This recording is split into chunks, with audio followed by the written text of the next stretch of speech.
It's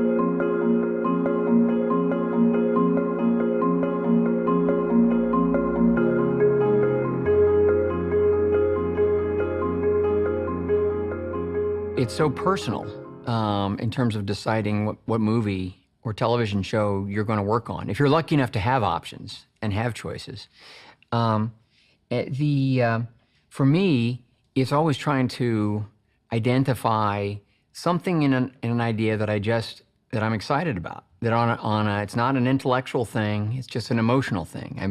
I'm reading it. I'm beginning to dream about it. And in a way beginning to see it, and I don't want to let go of that. And that's that inspiration. And there's something about that story that, you as a creative person just connect with. You want to apply what you have to offer to that. I have to feel that, that there's something about it that I connect with on an emotional level, or that I feel like I can contribute to it. I have to feel that the story offers something to audiences that's fresh, that's thematically interesting, and is going to be worthy of their attention, their time, and their money.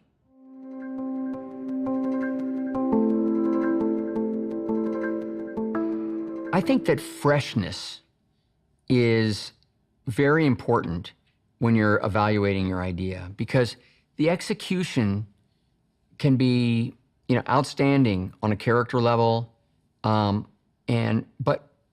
if it's not presented in some way that feels fresh, either through the cinematic approach or the setting, then it's going to be sort of downgraded in people's minds. They're going to feel like, well, they've kind of seen it before. This is a good version of something else, but what else? In great improv study groups, they always say, and the great teachers will say to the improv artists, once they've completed, they'll say, what else? And I think that's a great clue for writers and directors as well. If you look at a movie like the first Star Wars, well, Joseph Campbell explained, very well to all of us who were listening that it was a combination of the familiar myths, but it was retold in this way that we just had never really experienced before.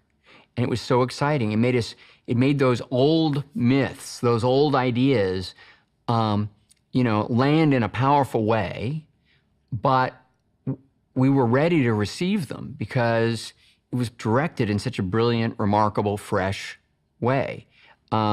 Sometimes, directors come along and find a way to do something traditional and yet, make it modern. La La Land is an example of a classic movie musical structure. Even the approach to the music is traditional.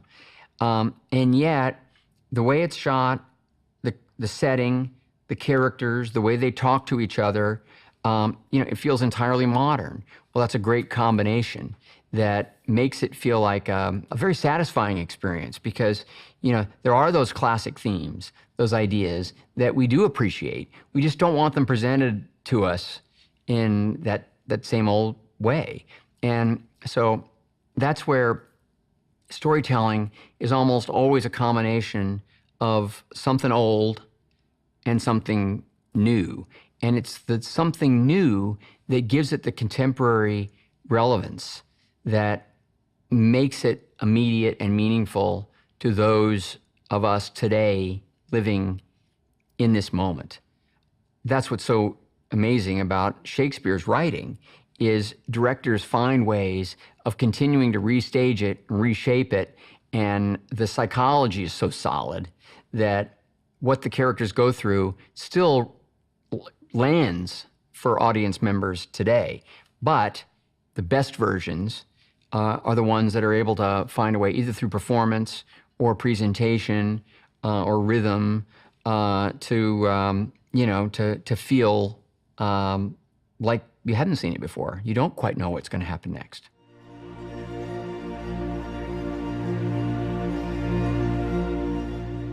Another thing to really look for in any film, whether it's short or longer, are going to be those powerful moments. Now, great filmmakers from around the world have often said that movies are comprised of, somewhere between 3 and 7 great scenes. And once you identify what those great, memorable moments are, then it's how artfully the film builds to those moments to maximize the power and potency of those moments, whether it's a twist or a surprise or a revelation that a character makes or a great action scene that reflects character in some way and is dazzling to watch. Whatever those highlights are, it's important to identify them. Now, a 5-minute movie doesn't need 5 highlights, but it needs to build to something that's going to be, it's going to just impinge on you. It's going to be an impact moment that you want to remember, talk about, see that film over again to experience another time, and those have to be earned by the filmmaker. They need to be understood and built to.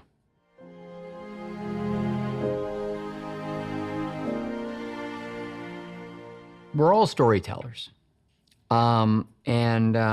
Stories have been the main means of conveying and making sense of the human experience from the beginning, from primal man.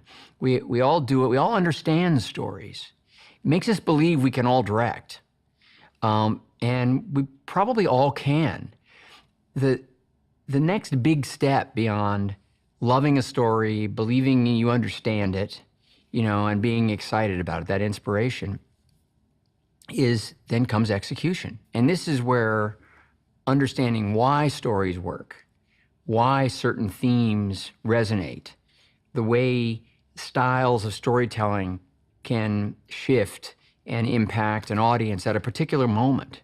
And one style can suddenly feel quaint, old-fashioned, or something that's old and traditional may suddenly be just right and therefore feel, immediate and appropriate and exciting. Those are all judgment calls. That's taste. You can't really teach taste.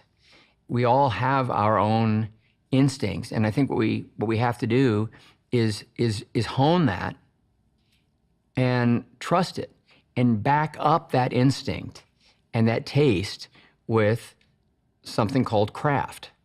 And that's what I hope to offer in these conversations.